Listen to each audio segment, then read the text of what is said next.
guys, my name is Cece and welcome back to my channel. So today I'm going to be making rice water, and all you need is this, well, one glass jar, some rice. I'm using jasmine rice, and some water.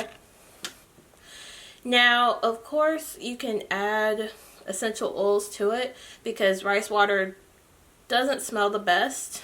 However, for me, I can take the smell, and I mean, it's helping me grow my hair, so that's a plus.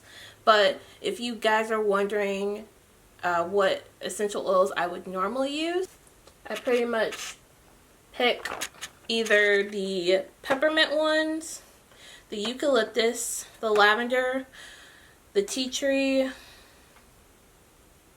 and that's pretty much it. The other ones I really use for cleaning. If you guys want to know how I make my rice water, just keep on watching. Alright guys, as stated before, I am using one jar. It doesn't have to be glass, but in my case, it is. I also have jasmine rice. You can use any type of rice you want. Jasmine is the only one I really had. And you're going to use 1 cup of that jasmine rice, and you're going to put it into the jar, as well as some water. You can choose whatever type of water you want. I'm choosing filtered because I'm bougie AF. Now, how to make rice water is pretty self-explanatory. You just put the rice in the water and don't mess over messily like I just did. Anyway, try to not put it in so unmessily. And once you put the rice in the jar, you can put as much as you want, but for a measurement, I started off with 1 cup, and then I decided that 1 cup just wasn't enough, so I ended up putting a little less than half of that cup in there. So I put 1.5 cups, and then I filled it up with my filtered water. What I did was I made sure I filled it to the top because I wanted to get the most out of my rice water.